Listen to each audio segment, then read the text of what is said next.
ಎಲ್ಲರಿಗೂ ನಮಸ್ಕಾರ.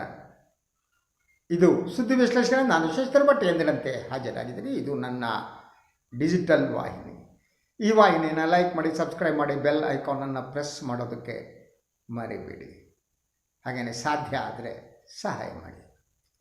ನಾನು ಪ್ರತಿದಿನ ಮಾಡುವ ವಿಶ್ಲೇಷಣೆಗಳಿಗೇನಿವೆ, ಈ ವಿಶ್ಲೇಷಣೆಗಳು ನಾನು ನೋಡಿದ್ದನ್ನು ತಮಗೆ ತಲುಪಿಸುವಂಥದ್ದು. ನಾನು ಏನನ್ನು ನೋಡಿರ್ತೀನಿ ಅದನ್ನು ತಮ್ಮ ಕಡೆ ವಿಶ್ಲೇಷಣೆ ಮಾಡ್ತೀನಿ. ನಾನು ಹೇಳುವುದೆಲ್ಲ ಪರಮಸತ್ಯ ಅನ್ನುವ ನಂಬಿಕೆ ಕೂಡ ನನಗಿಲ್ಲ, ಅಂಥ ಅಹಂಕಾರ ಕೂಡ ನನಗಿಲ್ಲ. ಆದರೆ ನನಗಿಂತ ಮುಖ್ಯವಾದದ್ದು ನಾನು ಎತ್ತುವ ಪ್ರಶ್ನೆಗಳು. ಆದರೆ ನಾನು ಎತ್ತುವ ಪ್ರಶ್ನೆಗಳಿಗೆ ಉತ್ತರ ಕೊಡಲಾಗದವರು ನನ್ನ ಮೇಲೆ ವೈಯಕ್ತಿಕ ದಾಳಿಯನ್ನು ಮಾಡ್ತಾರೆ. ವೈಯಕ್ತಿಕ ದಾಳಿ ಮಾಡ್ತಾ ನನಗೆ ಹಿಂದೂ ದ್ರೋಹಿ, ಹಿಂದೂ ವಿರೋಧಿ ಅನ್ನುವ ಮಾತನ್ನು ಹೇಳ್ತಾರೆ. ಅಂದರೆ ಅವರು ಆಲೋಚನೆ ಮಾಡುವುದನ್ನು ಕಳೆದುಕೊಂಡಿದ್ದಾರೆ. ಅದು ದುಃಖಕರವಾದ್ದು. ಅವರು ನನ್ನನ್ನು ಬೈಯುತ್ತಿದ್ದಾರೆ ಅನ್ನೋದು ನನ್ನ ದುಃಖವನ್ನು ಉಂಟು ಮಾಡಲ್ಲ. ಆದರೆ ಅವರು ತಮ್ಮ ಸ್ವತಂತ್ರ ಆಲೋಚನೆಯನ್ನು ತೆಗೆದುಕೊಂಡು ಹೋಗಿ ಅದನ್ನು ಯಾರ ಬುಡದಲ್ಲೂ ಅಡವಿಟ್ಟಿದ್ದಾರೆ. ಇದು ಅಪಾಯಕಾರಿಯಾದದ್ದು. ಯಾಕಂದರೆ ಮನುಷ್ಯ ಮೂಲಭೂತವಾಗಿ ಪ್ರಶ್ನಿಸಬೇಕು. ಪ್ರಶ್ನಿಸುವ ಮೂಲಕ ಮಾತ್ರ ಆತನಿಗೆ ಸ್ವತಂತ್ರವಾಗಿ ಆಲೋಚಿಸುವ ಒಂದು ಶಕ್ತಿ ಬರುತ್ತೆ. ಪ್ರಶ್ನಿಸದವನು ಬಹಳ ಅಪಾಯಕಾರಿಯಾದವನು, ಅವನು ಗುಲಾಮ. ಆದರೆ ಈ ಜನ ನನಗೆ ಗುಲಾಮ ಅಂತಾರೆ. ನನಗೆ ಅವ್ರ ಬಗ್ಗೆ ಸಿಂಪತಿ ಇದೆ. ನಾನು ಗುಲಾಮ ಹೌದೋ ಅಲ್ವೋ ಬಿಡಿ ಆ ಕಡೆ, ನೀವು ಆಲೋಚನೆ ಮಾಡಿ, ನೀವು ಗುಲಾಮರ ಹೌದೋ ಅಲ್ವೋ. ಅದರ ಜೊತೆಗೆ ನಾನು ಯಾವ ವಿಚಾರವನ್ನು ಎತ್ತೀನಿ, ನಾನು ಪ್ರಶ್ನೆಗಳನ್ನು ಎತ್ತೀನಿ, ಪ್ರಶ್ನೆಗಳನ್ನು ತೆಗೆದು ಜನರ ಮುಂದೆ ಇಡ್ತೀನಿ. ಸಾಧ್ಯ ಆದರೆ ಆ ಪ್ರಶ್ನೆಗಳಿಗೆ ಉತ್ತರ ಕೊಡಿ. ನಿಮ್ಮನ್ನು ನೀವು ಯಾರ ಬಳಿ ಆಲೋಚನೆಯನ್ನು ತೆಗೆದುಕೊಂಡು ಹೋಗಿ ಅಡವಿಟ್ಟಿದ್ದೀರೋ ಅವರನ್ನು ಡಿಫೆಂಡ್ ಮಾಡ್ಕೊಳ್ಳೋಕ್ಕೆ ಯತ್ನ ಮಾಡಿ. ಆವಾಗ ಬೆಲೆ ಬರುತ್ತೆ. ವೈಯಕ್ತಿಕವಾಗಿ ಕೂಗುವುದರಿಂದ, ಬೈಯುವುದರಿಂದ, ಅಪ್ಪ ಅಮ್ಮನ ಹೆಸರು ಹೇಳೋದರಿಂದ, ಸಹೋದರ ಹೆಸರು ಹೇಳೋದರಿಂದ, ಹಿಂದೂ ವಿರೋಧಿ ಅನ್ನುವ ಹಣೆಪಟ್ಟಿ ಕಟ್ಟುವುದರಿಂದ, ಸಾಬರಿಗೆ ಹುಟ್ಟದವನು, ಇದೆಲ್ಲ ನನ್ನನ್ನು ವಿಚಲಿತಗೊಳಿಸುವುದಿಲ್ಲ. ಅದು ನಿಮ್ಮ ಫ್ರಸ್ಟ್ರೇಷನ್. ನಿಮ್ಮ ಫ್ರಸ್ಟ್ರೇಷನ್ಗೆ ನೀವು ಮಾಡ್ತೀರಿ. ಅದನ್ನು ಮಾಡಿದರೆ ನನಗೆ ಬೇಸರ ಆಗೋದು ನಿಮ್ಮಂಥ ಇಂಥ ಆಲೋಚನೆಯನ್ನು ಕಳೆದುಕೊಂಡ ಜನ ಇದ್ದಾರಲ್ಲ, ಅವರು ಈ ದೇಶದಲ್ಲಿ ಇದ್ದಾರಲ್ಲ ಅನ್ನುವುದೇ ನನಗೆ ದುಃಖವನ್ನು ಕೊಡುವಂಥ. ಓಕೆ, ಇವತ್ತಿನ ವಿಚಾರಕ್ಕೆ ಬರ್ತೀನಿ. ಲೋಕಸಭಾ ಚುನಾವಣೆಗೆ ಇನ್ನು ಕೆಲವೇ ತಿಂಗಳುಗಳು ಉಳಿದಿವೆ. ಸುಮಾರು 8-9 ತಿಂಗಳುಗಳಿಗೆ ಲೋಕಸಭಾ ಚುನಾವಣೆ ಈ ದೇಶದಲ್ಲಿ ನಡೀತಾ ಇದೆ. ಈ ಚುನಾವಣೆ ಪ್ರಧಾನಿ ನರೇಂದ್ರ ಮೋದಿಯವರಿಗೆ ಬಹಳ ಮುಖ್ಯವಾದ್ದು. ಪ್ರತಿಪಕ್ಷಗಳು 2 ಚುನಾವಣೆಯಲ್ಲಿ ಸೋತಿದ್ದಾವೆ. ಆದ್ದರಿಂದ ಈಗ ಸೋತರೆ 3ನೇ ಬಾರಿ ಸೋತಂತೆ. ಅವರಿಗಿಂತ ಹೆಚ್ಚು ಚಾಲೆಂಜಿಂಗ್ ಆಗಿರುವುದು ಪ್ರಧಾನಿ ಮೋದಿಯವರಿಗೆ. ಯಾಕೆಂದರೆ ಅವರು ಈ ದೇಶದ ಎಲ್ಲವನ್ನು ತಮ್ಮ ನಿಯಂತ್ರಣದಲ್ಲಿ ಇಟ್ಕೊಂಡಿದ್ದಾರೆ.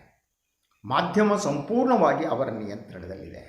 ತಮ್ಮ ಇಮೇಜ್ ಬಿಲ್ಡಿಗಾಗಿ ಮಾಧ್ಯಮವನ್ನು ಬಳಸ್ಕೊತಾ ಇದ್ದಾರೆ.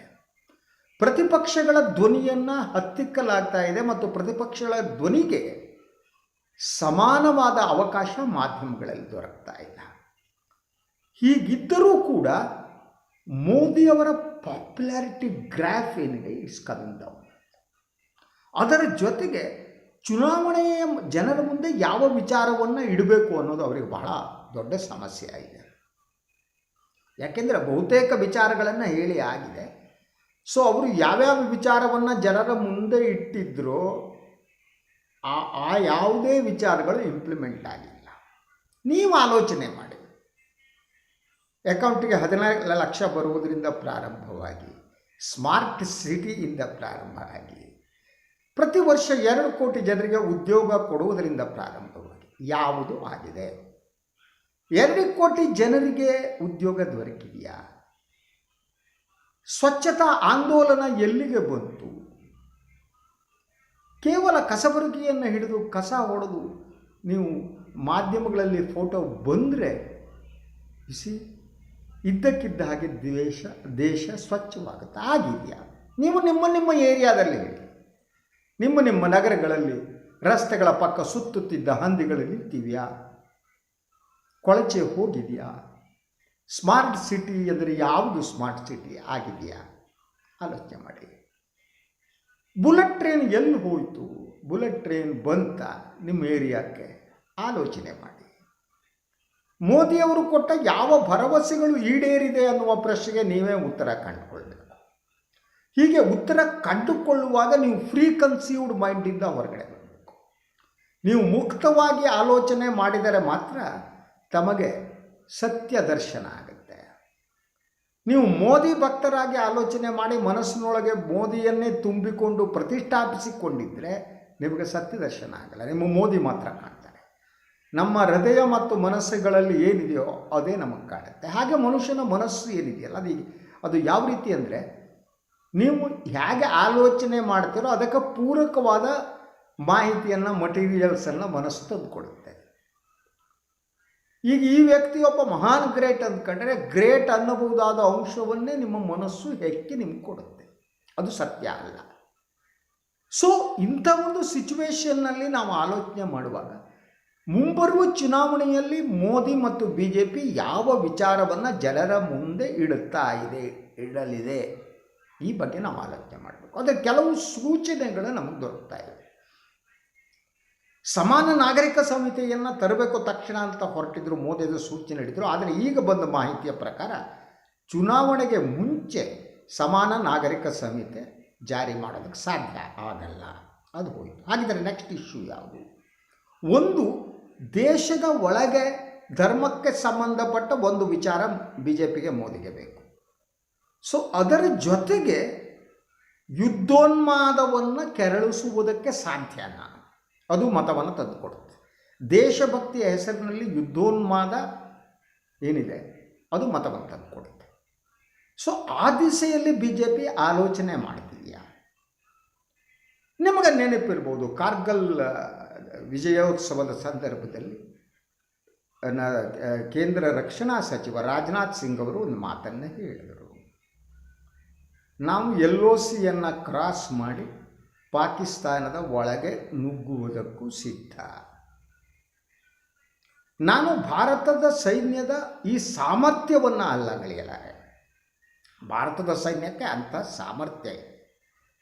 ಯಾವ ಸಂದರ್ಭದಲ್ಲಾದರೂ ಕೂಡ ನೀವು LOCಯನ್ನು ದಾಟಿ ಹೋಗುವ ಶಕ್ತಿ ಇದೆ. ನನಗೆ ಆ ಅನುಮಾನ ಇಲ್ಲ. ನಮ್ಮ ಸಾಮರ್ಥ್ಯದ ಎದುರು ಪಾಕಿಸ್ತಾನ ಏನಿದೆ ಅದರ ಸಾಮರ್ಥ್ಯ ನಗಣ್ಯ. ಆದ್ದರಿಂದ ಆ ಶಕ್ತಿ ಇದೆ. ಆದರೆ ಈಗ ನೀವು ಯಾಕಾಗಿ ಭಾರತದ ಗಡಿಯನ್ನು ದಾಟಿ ಹೋಗಬೇಕು? That is a question.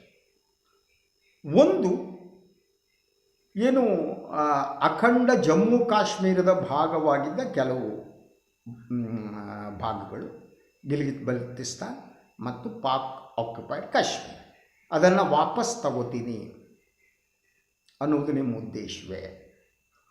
ಅದನ್ನು ವಾಪಸ್ ಪಡೆಯುವುದು ನಿಮ್ಮ ಉದ್ದೇಶ ಆಗಿದ್ದರೆ, ಗಿಲ್ಗಿತ್ ಬಲ್ತಿಸ್ತಾನದಲ್ಲಿ ಸುಮಾರು 20 ಲಕ್ಷ ಜನಸಂಖ್ಯೆ ಇದೆ. ಪಾಕ್ ಆಕ್ರಮಿತ ಕಾಶ್ಮೀರದಲ್ಲಿ ಸುಮಾರು 40 ಲಕ್ಷ ಜನಸಂಖ್ಯೆ ಇದೆ. ಆ ಜನರನ್ನು ಏನು ಮಾಡ್ತೀರಿ? ಅವರೆಲ್ಲ ಬಹುತೇಕ ಇಸ್ಲಾಂ ಮತಾವಲಂಬಿಗಳು. ಆ ಜನರನ್ನು ಬಿಟ್ಟು ಭೂಮಿಯನ್ನು ತಗೋಬಿಟ್ಟು ಅವ್ರನ್ನ ಹೊರಗೆ ಹಾಕ್ತೀರ. What you are going to do? ಇದ್ರ ಬಗ್ಗೆ ನಿಮ್ಮ ಸ್ಪಷ್ಟತೆ ಇದೆ. ಇದು ಕೇವಲ ಒಂದು ಚುನಾವಣಾ ಗಿಮಿಕ್ಕ ಅಥವಾ ನಿಜವಾದ ಉದ್ದೇಶ ಮೋದಿ ಸರ್ಕಾರಕ್ಕೆ ಇದೆಯಾ? ಚುನಾವಣೆಯ ಬಂದ ಸಂದರ್ಭದಲ್ಲಿ ಇದ್ದಕ್ಕಿದ್ದ ಹಾಗೆ ನುಗ್ಗಿ ಬಿಡಬೇಕು ಒಳಗಡೆ, ಆವಾಗ ನಮ್ಮನ್ನು ಸೋಲಿಸುವವರು ಯಾರೂ ಇಲ್ಲ, ಯಾರೂ ಇರಲಾರರು ಅನ್ನುವ ಮನಸ್ಥಿತಿ ಇದರ ಹಿಂದೆ ಕೆಲಸ ಮಾಡ್ತಿದೆಯಾ? ನಿಮಗಿಲ್ಲ ಅನ್ಸಿದ್ರೆ ಇಲ್ಲ ಅಂತೇಳಿ, I have no issue, comment ಮಾಡಿ, ನನಗೇನು ಬೇಜಾರಿಲ್ಲ. ಇಲ್ಲ, ಆ ಉದ್ದೇಶ ಇಲ್ಲ, ಈ ಉದ್ದೇಶ ಇದೆ ನಿಮ್ಗನ್ಸಿದ್ರೆ. ಆದರೆ ಇಂತಹ ಮನಸ್ಸು ಈ ತೀರ್ಮಾನ, ಅಂದರೆ ಚುನಾವಣೆಯೇ ಮೂಲ ಉದ್ದೇಶವೇ ಹೊರತು ನೀವು ಪಾಕ್ ಆಕ್ರಮಿತ ಕಾಶ್ಮೀರ ಮತ್ತು ಗಿಲ್ಗಿತ್ ಬಲ್ತಿಸ್ತಾನ್ ಏನಿದೆ ಅದರ ಭಾಗವನ್ನು ಪಡೆಯುವುದು ನಿಮ್ಮ ಉದ್ದೇಶವೇ? ಇದಕ್ಕೆ ಸ್ಪಷ್ಟತೆ ಬೇಕು. This is one issue. ಚುನಾವಣೆ ಬರುವಕ್ಕಿಂತ ಮೊದಲು ಇಂಥ ಒಂದು ಇಶ್ಯೂವನ್ನು ಎತ್ತಿಬಿಟ್ಟು ಚುನಾವಣಾ ಲಾಭ ಪಡೆಯುವುದು, ದಟ್ಸ್ ಅ ಫಸ್ಟ್ ಥಿಂಗ್. ಇನ್ನೊಂದು, ಇಂಡಿಯಾದ ಒಳಗಡೆಯ ವಿಚಾರಕ್ಕೆ ನಾನು ಬರ್ತೀನಿ. ಇವತ್ತು ಯೋಗಿ ಆದಿತ್ಯನಾಥ್ ಒಂದು ಹೇಳಿಕೆಯನ್ನು ಕೊಟ್ಟಿದ್ದಾರೆ. ಅದು ಯಾವುದು? ಜ್ಞಾನವಾಪಿ ಮಸೀದಿಗೆ ಸಂಬಂಧಪಟ್ಟಂಗೆ. ಇದನ್ನು ಮಸೀದಿ ಅನ್ನುವುದೇ ತಪ್ಪು. That is the first thing. ಇದು ಹಿಸ್ಟಾರಿಕ್ ಬ್ಲಂಡರ್. ಇದನ್ನು ಸರಿಪಡಿಸುವುದಕ್ಕೆ ಮುಸ್ಲಿಮರು ಸಹಕರಿಸಬೇಕು. ಅದರ ಜೊತೆಗೆ ಆ ಮಸೀದಿ ಅನ್ನುವ ಸ್ಥಳದಲ್ಲಿ ತ್ರಿಶೂಲ ಇತ್ತು, ಶಿವಲಿಂಗ ಇದೆ. ಸೊ ಇದನ್ನು ಸ್ಪಷ್ಟಪಡಿಸುತ್ತೆ. ಅಂದರೆ ಜ್ಞಾನವ್ಯಾಪಿ ವಿವಾದ ಏನಿದೆ, ಆ ವಿವಾದಕ್ಕೆ ಈಗಾಗಲೇ ಉತ್ತರ ಪ್ರದೇಶದ ಮುಖ್ಯಮಂತ್ರಿ ಯೋಗಿ ಆದಿತ್ಯನಾಥ್ ತೀರ್ಪನ್ನು ನೀಡಿದ್ದಾರೆ. ಯಾಕಂದರೆ ಈ ವಿಚಾರ ನ್ಯಾಯಾಲಯದಲ್ಲಿದೆ, ನ್ಯಾಯಾಲಯದಲ್ಲಿ ವಿಚಾರಣೆ ನಡೀತಿದೆ, ನ್ಯಾಯಾಧೀಶರು ಎಲ್ಲರ ಅಭಿಪ್ರಾಯವನ್ನು ಪಡೆಯುತ್ತಿದ್ದಾರೆ.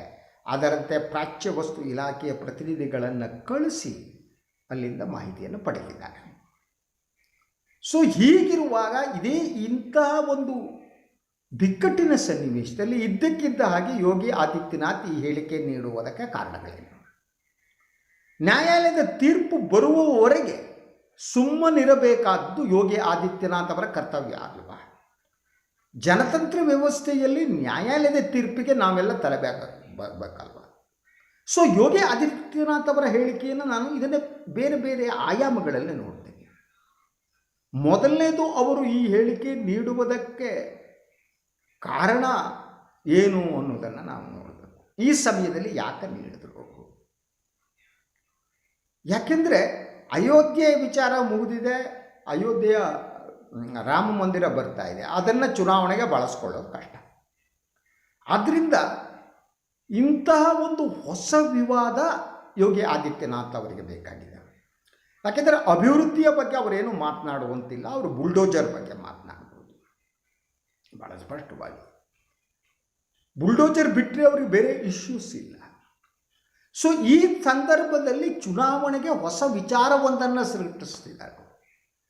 ಇದರಿಂದ ಬರುವ ಅನುಮಾನ ಅಂದರೆ, ಸೊ ಈ ಜ್ಞಾನವಾಪಿ ಮಸೀದಿಯ ವಿವಾದ ಏನಿದೆ, ಆ ವಿವಾದವನ್ನು ಅಯೋಧ್ಯೆಯ ವಿವಾದದಂತೆ ಪರಿವರ್ತಿಸುವ ಯತ್ನವನ್ನು BJP ಮಾಡ್ತಾ ಇದೆಯಾ? ಯಾಕೆಂದರೆ ಧರ್ಮಕ್ಕೆ ಸಂಬಂಧಪಟ್ಟಂತಹ ಇನ್ನೊಂದು ತಕ್ಷಣಕ್ಕೆ ಸಿಗುವ ವಿಚಾರ ಅವ್ರ ಮುಂದೆ ಇಲ್ಲ. ಸೊ ಈ ವಿಚಾರವನ್ನು ಬಳಸಿಕೊಳ್ಳುವುದಕ್ಕೆ ಯೋಗಿ ಆದಿತ್ಯನಾಥ್ ಒಂದು ಟೆಸ್ಟ್ ಡೋಸನ್ನು ಕೊಟ್ಟಿದ್ದಾರೆ, ಅಥವಾ ಅದಕ್ಕೆ ಬೇಕಾದ ಪೂರ್ವಭಾವಿ ವೇದಿಕೆಯನ್ನು ಅವರು ಸೃಷ್ಟಿಸ್ತಿದ್ದಾರೆ. That's one thing. ಸೆಕೆಂಡ್, ಈಗ ನ್ಯಾಯಾಲಯದಲ್ಲಿ ವಿಚಾರಣೆ ನಡೆದುವ ಮೂಲಕ ಅವರು ಯಾಕೆ ಹೇಳಿಕೆಯನ್ನು ನೀಡಿದರು? ಒಂದು, ತಮ್ಮ ಸರ್ಕಾರ ಮತ್ತು ಕೇಂದ್ರ ಸರ್ಕಾರದ ಅಭಿಪ್ರಾಯ ಏನಿದೆ ಅನ್ನೋದನ್ನು ಅಪ್ರತ್ಯಕ್ಷವಾಗಿ ಅವರು ನ್ಯಾಯಾಲಯಕ್ಕೆ ತಲುಪಿಸ್ತಾ ಇದ್ದಾರೆ. ನ್ಯಾಯಾಲಯದ ತೀರ್ಪಿನ ಮೇಲೆ ಪ್ರಭಾವ ಬೀರುವ ಯತ್ನ ಇದಾಗಿದೆಯೇ? ಇಂತಹ ಹಲವು ಪ್ರಶ್ನೆಗಳಿವೆ. ಈಗ ಆ ಪ್ರಕರಣಕ್ಕೆ ಸಂಬಂಧಪಟ್ಟ ಹಾಗೆ ಬರೋಣ. ಯೋಗಿ ಆದಿತ್ಯನಾಥ್ ಹೇಳಿದಂತೆ ಆ ಮಸೀದಿ ಆವರಣದಲ್ಲಿ ಶಿವಲಿಂಗವೂ ಇರಬಹುದು, ಆ ಆವರಣದಲ್ಲಿ ತ್ರಿಶೂಲವೂ ಇರಬಹುದು. ಅದು ಹಿಂದೂಗಳಿಗೆ ಸೇರಿದ ದೇವಸ್ಥಾನವೂ ಒಂದು ಕಾಲದಲ್ಲಿ ಆಗಿರಬಹುದು. ಅದು ಯಾವುದನ್ನು ನಾನು ನಿರಾಕರಿಸಲಾರೆ. ಹಿಂದೂ ದೇವಸ್ಥಾನದ ಎದುರೇನೆ, ಅದರ ಮೇಲೇನೆ ಅದನ್ನು ಕೆಡವಿಯೇ ಮಸೀದಿಯನ್ನು ಕಟ್ಟಿರಬಹುದು. ಅದನ್ನು ನಾನು ನಿರಾಕರಿಸಲಾರೆ. ಆದರೆ ಯೋಗಿ ಆದಿತ್ಯನಾಥ್ ಹೇಳಿದಂತೆ ಹಿಸ್ಟಾರಿಕ್ ಬ್ಲಂಡರ್,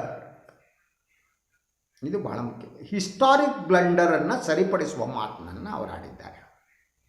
ಅಂದರೆ ಇತಿಹಾಸದಲ್ಲಿ ಆದ ತಪ್ಪುಗಳನ್ನು ನಾವೀಗ ಸರಿಪಡಿಸ್ತೀವಿ. ಇತಿಹಾಸದಲ್ಲಿ ಆದ ತಪ್ಪುಗಳು ಯಾವುದು? ಸುಮಾರು 5,000 ವರ್ಷಗಳ ಇತಿಹಾಸವಿರುವಂತಹ ಹಿಂದೂ ಪರಂಪರೆಯಲ್ಲಿ ಎಷ್ಟೆಲ್ಲ ತಪ್ಪುಗಳು ನಡೆದಿರಬಹುದು.